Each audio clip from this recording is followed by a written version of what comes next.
Hello everyone. അപ്പോൾ ഞാനിപ്പോൾ ഉള്ളത് താജ്മഹലിലൊക്കെ പോയിട്ട് വന്നിട്ട് നമ്മളെ സെക്കൻഡ് ഡെസ്റ്റിനേഷൻ എന്ന് പറയുന്നത് ആഗ്ര ഫോർട്ടാണ്. അപ്പോൾ ഇതെന്താ ഈ ഡൽഹിയിലെ താജ്മഹലുമായിട്ട് ബന്ധപ്പെട്ട കുറേ സംഭവങ്ങളൊക്കെ ഉണ്ട്. അവിടുത്തെ താജ്മഹലിനെ അച്ഛൻ ഇവിടെ വന്നിട്ട് ജയിലൊക്കെ ഇട്ടു എന്നൊക്കെ പറഞ്ഞൊരു ഹിസ്റ്ററിയും കാര്യങ്ങളൊക്കെ ഉണ്ട്. അപ്പോൾ വലിയൊരു കോട്ട തന്നെയാണ്. അപ്പോൾ നമ്മളിപ്പോൾ ഏട്ടൻ ടിക്കറ്റ് എടുക്കാൻ വേണ്ടിയിട്ട് നിൽക്കുകയാണ്. എൻ്റെ ഇച്ചുമോൻ ഇവിടെ ഇരിക്കുന്നുണ്ട്. Hi baby. ഇച്ചുമോന് ഫോൺ കൊടുക്കാത്തതിൻ്റെ ഒരു വിഷമത്തിലാണ് അവൻ ഇവിടെ ഇങ്ങനെ ഇരിക്കുന്നത്. അപ്പോൾ വീഡിയോ ഷൂട്ട് ചെയ്തിട്ട് ഞാൻ ഫോൺ കൊടുക്കാൻ പറഞ്ഞിട്ടുണ്ട്. അപ്പോൾ എന്താ നമുക്ക് അതിൻ്റെ ഉള്ളിലും കാര്യങ്ങളൊക്കെ കാണാം. അപ്പോൾ നമുക്ക് താജ്മഹലിന് ഒരു ഗൈഡ് വെച്ചിട്ടുണ്ടായിരുന്നു. അപ്പോൾ ഇവിടെ ഒരു ഗൈഡ് വെക്കാൻ നമ്മൾ ഉദ്ദേശിച്ചിട്ടുണ്ട്. അപ്പോൾ നമുക്ക് എന്താ വീഡിയോയിലേക്ക് കിടക്കാം.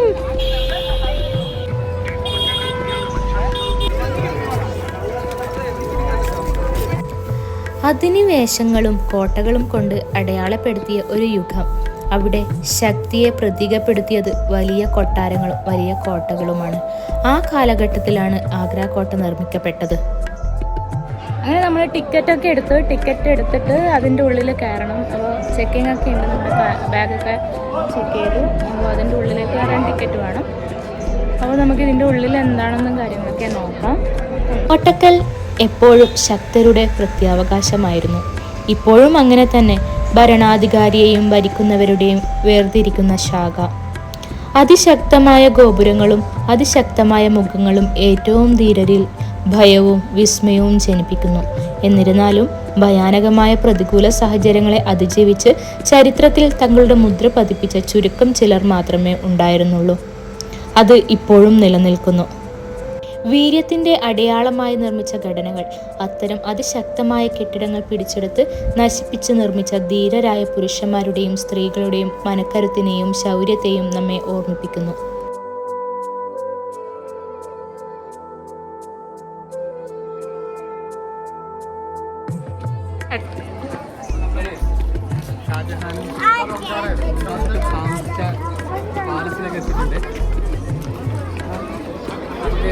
ഷാജഹാനെ ജയിലിലടച്ച ജയിലൊക്കെ കാണാലോ. വായോ.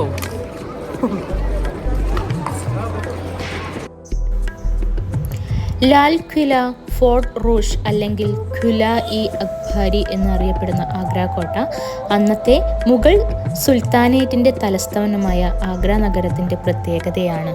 ഇന്ന് പൂർണ്ണ മഹത്വത്തോടെ നിലനിൽക്കുന്ന ശക്തിയുടെയും പ്രതിരോധശേഷിയുടെയും പ്രതീകം.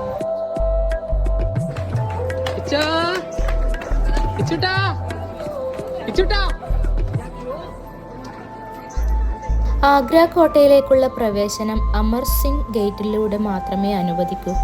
ഈ കോട്ടയുടെ ഒരു ഭാഗം ഇന്ത്യൻ സൈന്യം ഉപയോഗിക്കുന്നു. ആ ഭാഗത്തേക്കുള്ള പൊതുജന പ്രവേശം നിരോധിച്ചിരിക്കുന്നു. അതിനാൽ അവിടെ ആ പ്രദേശം കാണാൻ കഴിയില്ല.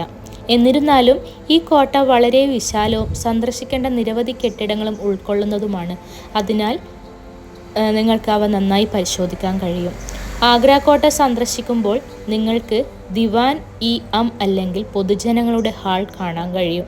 നിരവധി തൂണുകളുള്ള ഈ ഹാൾ 1628 ഷാജഹാൻ നിർമ്മിച്ചതാണെന്ന് പറയപ്പെടുന്നു.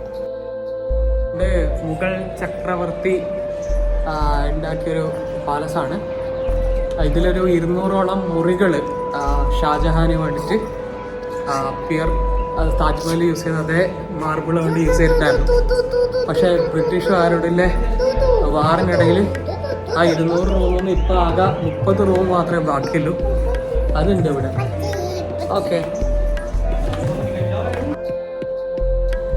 കുറച്ചു മുന്നോട്ടു പോയാൽ നാഗിന മസ്ജിദ്, മിന മസ്ജിദ് എന്നിവയുൾപ്പെടെയുള്ള മനോഹരമായ പള്ളികളാൽ സമ്പന്നമായ രാജകീയ പവലിയനുകൾ, മച്ചി ഭവൻ, ഗാസ് മഹൽ, ഷിഷ് മഹൽ, ഷാജഹാനി മഹൽ, സെനാന മിന ബസാർ തുടങ്ങിയ കൊട്ടാരങ്ങൾ നിങ്ങൾക്ക് കാണാൻ കഴിയും.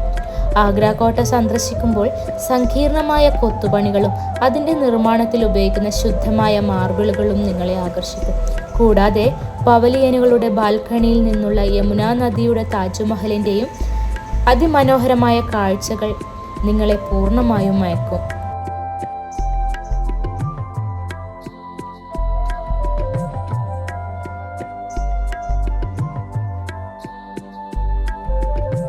യമുന നദിയുടെ തീരത്ത് സ്ഥിതി ചെയ്യുന്ന ഒരു വലിയ ചുവന്ന മണൽക്കല്ല് കോട്ട 1565 അക്ബർ ചക്രവർത്തിയുടെ കൽപ്പന പ്രകാരം നിർമ്മിക്കപ്പെട്ടു.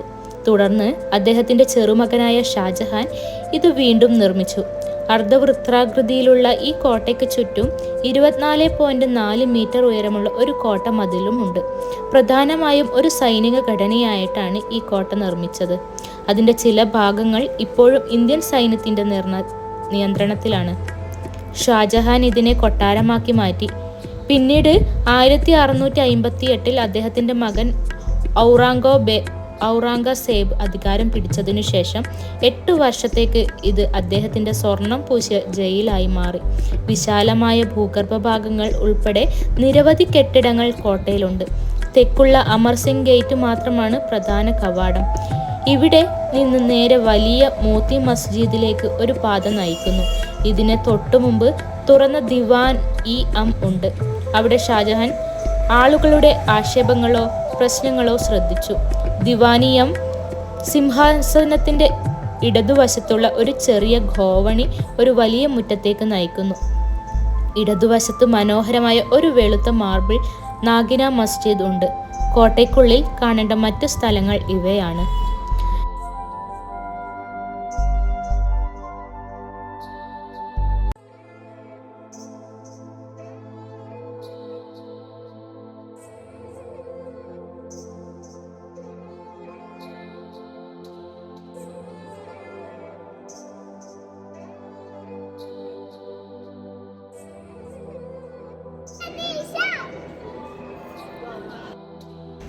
ഷാജഹാന്റെ ഐതിഹാസിക മയിൽ സിംഹാസനവും വജ്രമായ കോ-ഇ നൂരും ഒരിക്കൽ സൂക്ഷിച്ചിരുന്ന ദിവാൻ ഇ ഗസ്, ചെറിയ കണ്ണാടികൾ പതിച്ച ചുവരുകളുള്ള ശിഷ് മഹൽ എന്ന കൊട്ടാരം, വെളുത്ത അഷ്ടഭുജാകൃതിയിലുള്ള ഗോപുരവും കൊട്ടാരവുമായ ഗാസ് മഹൽ.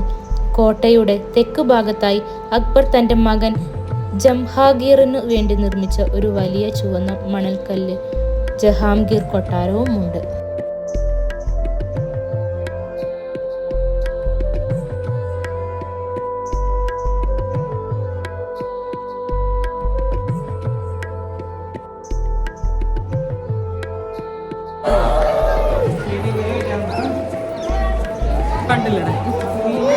അങ്ങനെ നമ്മൾ ഏകദേശം എല്ലാം പകുതി കണ്ടത്. ഒരു ഭാഗം നടക്കാനുണ്ട്, ഒരുപാട് കാണാനൊക്കെ ഉണ്ട്.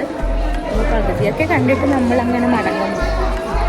ഓക്കെ, ഇനി നമുക്ക് വീണ്ടും കാണാം. വീണ്ടും കാണുന്നവരെ